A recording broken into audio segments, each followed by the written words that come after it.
The band stopped mid-note. Johnny Carson raised his hand, not for applause, not for a joke, but for silence. 12 million viewers watching from home leaned forward. Something was different. The cameras kept rolling, but the script had just been abandoned. Carson reached into his jacket pocket and pulled out a folded piece of paper. It wasn't a cue card. It wasn't part of the show. It was a letter. And the moment he began to unfold it, everyone in Studio 6B knew this wasn't going to be funny. How did we get here? It was a Tuesday night in October 1979. The Tonight Show was in full swing. Johnny Carson had just finished his monologue. Tight jokes about gas prices, a jab at Congress, the usual rhythm that America had come to expect. The audience laughed right on cue. Ed McMahon sat to the side, timing his reactions like a maestro. Doc Severinsen and the band were ready for the next segment. Everything was running like clockwork. But backstage, in the small office where producers sorted through fan mail, something had arrived earlier that day. A letter. Handwritten. No return address. Just a name at the bottom, Margaret Henley, Iowa. The letter had been flagged by a production assistant, not because it was a complaint or a praise-filled note, but because of what it contained. A poem. Written in shaky handwriting. And at the end, a single line that made the assistant pause. I don't think I'll be here by the time you read this, but I wanted you to know what your show has meant to me. The assistant brought it to the segment producer. The producer brought it to Carson's dressing room. Carson read it once. Then twice. Then he folded it carefully and slipped it into his jacket pocket. He didn't say anything to anyone. He just walked onto the set. Now, 15 minutes into the show, Carson sat at his desk. The guest interview had just wrapped. The next segment was supposed to be a comedy bit, something light, something easy. But Carson wasn't moving. He was staring at the desk. His fingers tapped lightly on the wood. Ed McMahon glanced over. Doc Severinsen looked up from his sheet music. Carson cleared his throat. Not the usual comedic throat clear. This one was different. Heavier. Folks, he said quietly, I need to do something a little off-script tonight. The audience murmured. This wasn't typical Carson. He thrived on spontaneity, sure, but this tone was unfamiliar. Doc lowered his trumpet. Ed stopped smiling. Carson stopped mid-monologue. The entire studio froze. I got a letter today, Carson continued. His voice was steady, but softer than usual. It came from a woman in Iowa. Her name is Margaret. And she sent me a poem. He pulled the folded paper from his pocket. The cameras zoomed in slightly. You could see the creases in the paper, the ink bleeding slightly through from the other side. Carson unfolded it slowly, deliberately. He didn't look at the audience. He didn't make a joke. He just looked down at the words. Margaret wrote to me because she's dying, Carson said. No punchline. No setup. Just the truth. She has stage 4 cancer. She's been in hospice for 3 weeks. And she wanted me to read this on the air. The studio went silent. Not the kind of silence that precedes laughter. The kind that precedes tears. Carson adjusted his glasses. He took a breath. And then he began to read. To Johnny, and to everyone who watches. I have laughed with you for 20 years. Through late nights when sleep would not come. Through hospital rooms when hope felt far away. Through the quiet moments when I needed to remember. That joy still exists in this world. You taught me that laughter is not an escape. It is a companion. It sits beside us when we are afraid. It reminds us that we are still alive. I am not afraid anymore. Not because the pain has gone, but because I know that somewhere tonight, someone else is laughing. And that is enough. Carson's voice cracked on the last line. He paused. He didn't look up immediately. He just held the paper, staring at it as if the words might change if he looked away. The audience didn't move. Some were crying. Others sat frozen, hands over their mouths. Ed McMahon's eyes were red. Doc Severinsen had put down his trumpet entirely and was standing still, arms at his sides. Carson finally looked up. His eyes were wet, but he didn't wipe them. He didn't try to hide it. "Margaret passed away 2 days ago," he said quietly. "Her daughter called the studio this morning to let us know. She wanted me to read this anyway. She said her mother had been waiting for weeks, hoping I'd see it." He folded the letter carefully and placed it back in his pocket. He didn't make a joke. He didn't transition to the next segment. He just sat there for a moment, his hand resting on the desk, looking out at the audience. And then he said something that no one expected. "You know, we do this show 5 nights a week. We tell jokes. We interview celebrities. We try to make people laugh. And sometimes," he paused, "sometimes we forget that on the other side of that camera, there are real people. People going through things we can't imagine. And if we can give them even a few minutes of relief, even a small moment where they forget their pain, then this whole thing means something." The audience erupted. Not in laughter. In applause. A standing ovation that started slow and built into something overwhelming. Doc Severinsen raised his trumpet and played a single, soft note. Ed McMahon stood and clapped, his face streaked with tears. Carson didn't stand. He just nodded. A small, humble nod. And then he gestured to the band to go to commercial. Subscribe and leave a comment, because the most powerful part of this story is still ahead. When the cameras stopped rolling, Carson didn't leave the desk immediately. The audience was still filing out, many of them wiping their eyes. The crew members were quiet, resetting equipment without their usual banter. Carson sat there, alone at the desk, holding the letter. Ed McMahon approached slowly. He didn't say anything. He just put a hand on Carson's shoulder. "You okay?" Ed asked. Carson nodded. "Yeah. I'm okay." He looked down at the letter. He stopped. "I wanted to make sure she knew." "She knew," Ed said. "Trust me. She knew." Carson folded the letter one more time and stood. He walked backstage, past the producers, past the crew, past the dressing rooms. He went into his office, opened a drawer in his desk, and placed the letter inside. He didn't file it. He didn't throw it away. He just left it there, in a place where he'd see it every time he sat down to prepare for a show.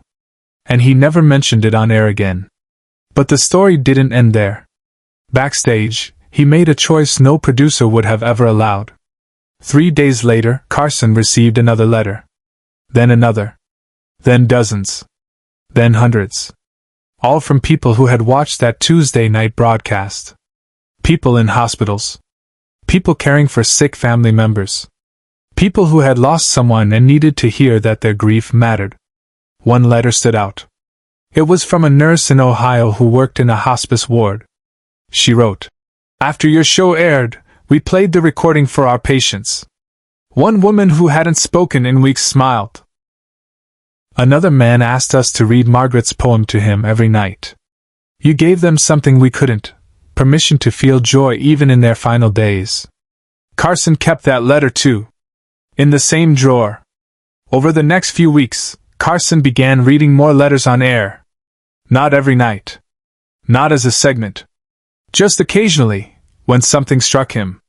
A veteran's thank you note. A single mother's story of resilience. A child's drawing sent from a hospital. He never announced it. He never made it a thing. He just did it. And the audience responded. Ratings didn't spike. This wasn't about ratings. But something deeper happened. People started trusting The Tonight Show in a different way. It wasn't just entertainment. It was companionship. But this was the moment no one in the studio, nor anyone at home, ever saw coming. Years later, after Carson retired, a documentary crew interviewed members of his production team. One producer recalled that Tuesday night in 1979. "Johnny changed after that," the producer said. "Not in a way you'd notice on camera. He was still funny, still sharp. But backstage, he started asking different questions. Who's watching tonight? What are they going through? He wanted to know. He wanted to make sure that if someone like Margaret was out there, they felt seen. Doc Severinsen remembered it too. Johnny never talked about that night. But every time we'd rehearse a bit, he'd stop and ask, "Is this funny, or is this just noise?" He wanted to make sure we weren't wasting anyone's time. Ed McMahon, in one of his final interviews before he passed away, said this: "That letter broke something open in Johnny. Not in a bad way. In a necessary way. He realized that comedy isn't just about making people laugh. It's about reminding them they're not alone." Margaret Henley's daughter, Rebecca, was tracked down by a reporter in 2005. She was asked about that night. "My mom recorded every Tonight Show episode," Rebecca said. She had hundreds of VHS tapes. But that one, the one where Johnny read her poem, she never got to see it. She died 2 days before it aired. But I watched it. And I cried. Because I knew that if she had seen it, she would have felt like her life mattered. Like her words reached someone. And that's all she wanted. Rebecca paused, then added, "Johnny Carson didn't just read a poem that night. He honored my mother. He made her visible. And for people who are dying, who feel forgotten, that's everything." The letter Margaret wrote is still in that drawer. After Carson's death in 2005, his estate donated many of his personal items to the Library of Congress. But that letter, along with a few others, was kept by his family. It was never displayed. Never archived. It was kept private, because Carson wanted it that way. It wasn't a trophy. It was a reminder. Share and subscribe. Make sure this story is never forgotten.